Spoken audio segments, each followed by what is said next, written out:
Yeah,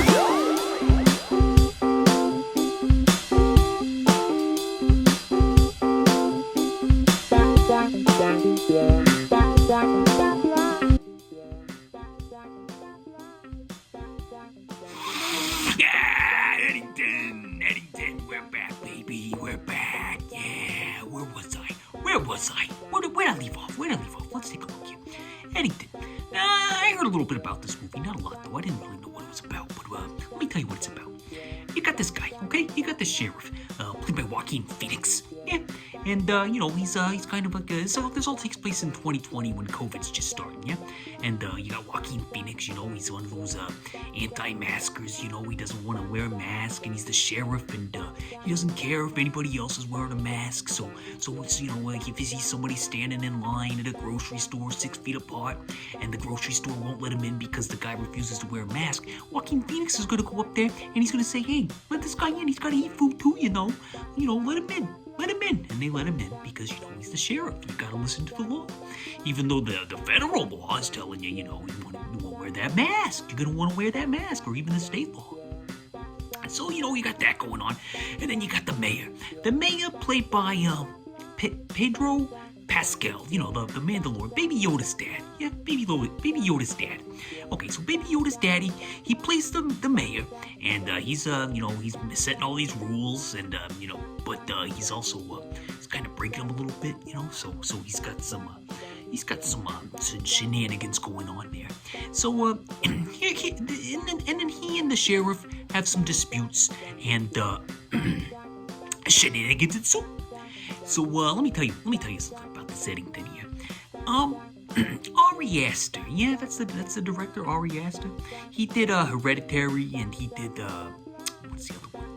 The thing. The one. He did Hereditary, and he did Midsummer. Yeah, Midsummer. Is that how you say it? I don't know how to say it, but he, the one with the girl with the flowers on her head and the cult. So this guy. I don't know if he's entirely for me.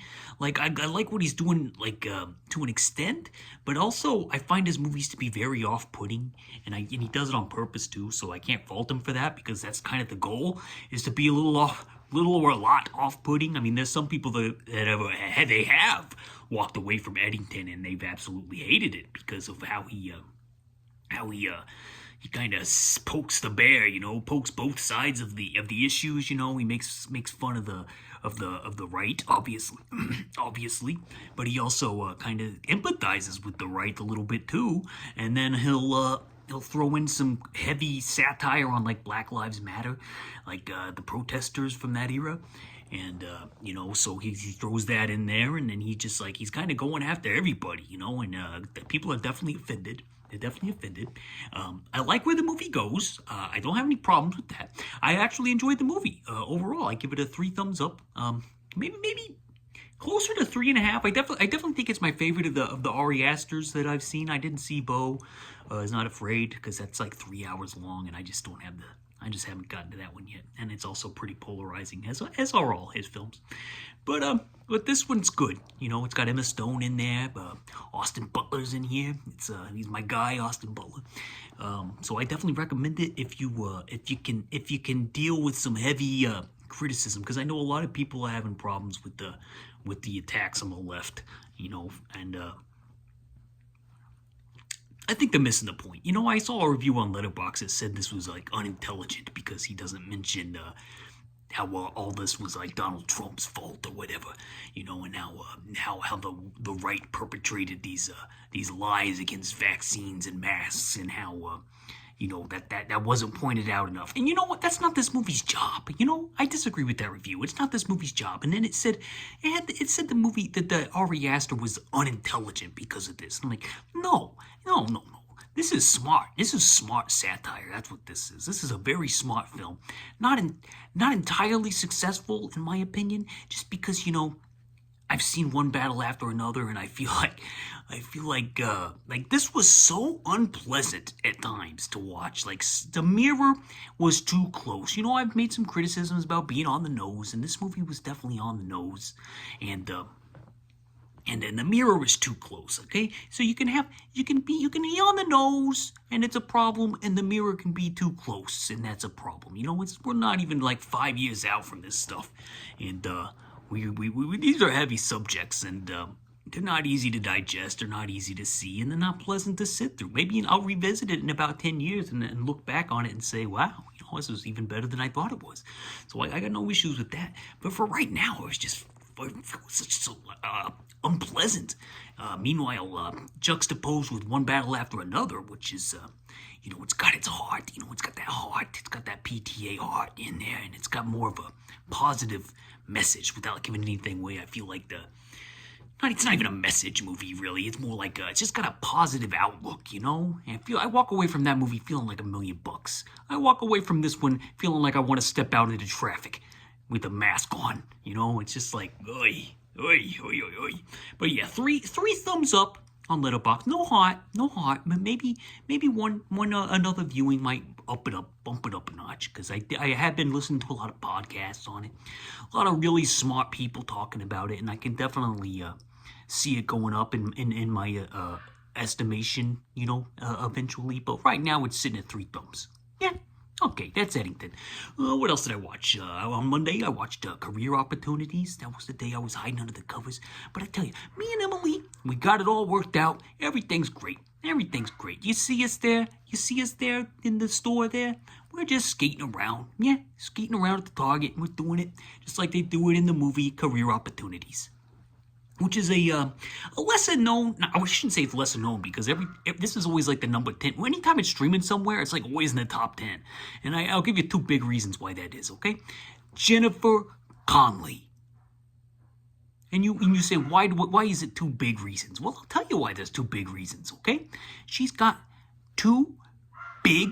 Look at these dogs. Will they stop it, please? She's got 2.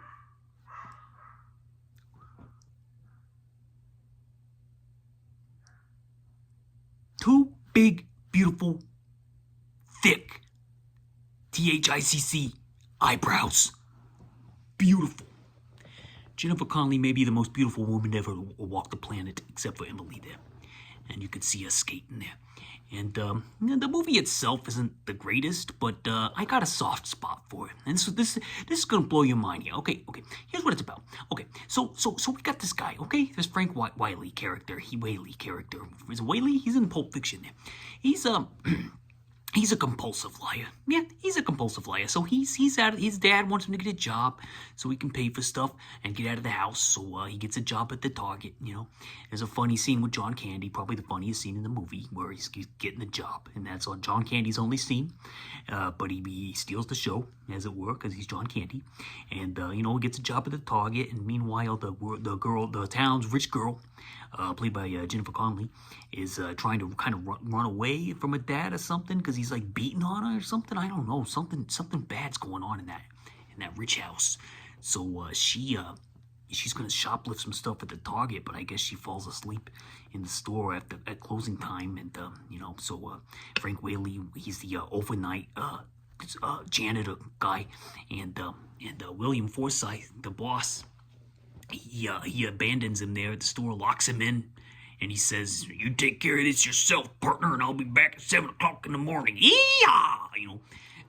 So Frank starts to doing his job, and then he runs into Jennifer Connelly there when she's wearing a white tank top and riding one of those toy-operated horses, and it's movie magic at its finest. I think I've watched that horsey scene about 14 billion times in my lifetime, because it's so well shot, and it's just really, you really need to see it to believe it. That's why it's on that top 10 every time it shows up, And she's got those big eyebrows, and she's so attractive, but not to get creepy or anything, I'm just saying, it's a fact of life. She's easy on the eyes, but yeah, it's a good one. It's a good time waster. It's about 85 minutes, and you want to look at a 90s Target. You want a little romance story with some Home Alone shenanigans toward the end. So a lesser John Hughes for sure, and it's on the downward spiral, which is kind of sad because he had just gotten this new logo, and I don't think he ever used it again. Maybe it's on Dutch, Curly Sue, but I never saw it again. And he just disappeared after a couple years, John Hughes, and then he died with John Candy. They both died together. Rest in peace, John Hughes, John Candy, the Johns. Miss you, John Hughes and Candy. Miss you every day. So yeah, it's I give it 3 thumbs. 3 thumbs up. It's worth a watch if you want some 90s nostalgia that isn't good, but definitely watchable. Oh, 3 thumbs up and a heart, I might add. You're going to say, Jeremy, how could you possibly say Career Opportunities is better than Eddington? And I'm going to tell you something right now. I didn't say that. Okay? I didn't say that. You want to know my system? It's not, I'm not comparing Eddington and Career Opportunities with these ratings. It's a curve. I think that's what they call grading on a curve. I could be wrong about that, but here's what it is, okay? Career Opportunities I'm comparing with other movies like Career Opportunities. And Eddington I'm comparing to One Battle After Another. And quite frankly, One Battle After Another is going to crush it every time because, goddammit, that's a great fucking movie. Oh, I'm sorry. Did I say? Oh, jeez. Put that in the swear jar, as they say. So yeah, 3 thumbs up and a heart for Career Opportunities. And then I watched one more movie on Friday, my Tubi classics. Okay, my Tubi classic this week from a random list of 10 films from Tubi from the 90s, because I'm on the 90s this week. I got a whole system. I'm not going to get into it. So it was called Amanda and the Alien. Stars Nicole Eggert from Who's the Boss? No, Charles in Charge. Charles in Charge. That's what I always get those two confused. Those two shows. And she plays a young lady who runs into an alien at a coffee shop. This may be the most 90s movie visually that I think I've seen in a long time. It's like pure 95. They got those Kango hats. They got coffee shop. They got hipsters. They got everything. They got grunge. They got the 90s wrapped up here. The movie itself, I'm not gonna give it a thumb rating because I missed about 20 minutes of it because I got wrapped up in some Eddington reviews that I was looking at because I got bored. So, it's not the greatest. It's no Tammy and the T-Rex, and Tammy and the T-Rex isn't that great to begin with. So, that's everything you need to know about this one. It's got a cult following. A lot of people think it's like some feminist B-movie classic. I don't know. No, it didn't seem that special to me, but what am I? What am I? I'm just a boy. I'm just a man wearing an Adidas tracksuit at the moment. And here's what I tell you about it, okay? Amanda and the Alien. It's not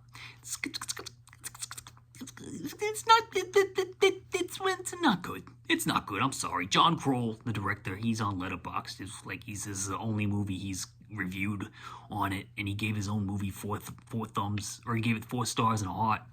And I like his attitude in the review, and everything. But the movie wasn't for me. Yeah, it wasn't for me. So I'm keeping it no review, but I'll just say skip it unless you just are dying to see a mid-90s Showtime movie. It does have some nudity, so it's a little weird how it seems to be targeted toward teens, but it's got some exposures, some exposures in it that are a little more for adults. Yeah, but it's a Showtime, 90s Showtime, so you do it that way, what you will. Okay, Stacy Keach is in there from Road Games. He's a good guy. I watched him in a movie last month. That 70s TV movie. Well, I can't remember what the hell it was called, with the kids. Where he gets kind of they wanted to be their dad. That was a good one. I wish I could have watched that one again instead of this one. So, Amanda and the Alien.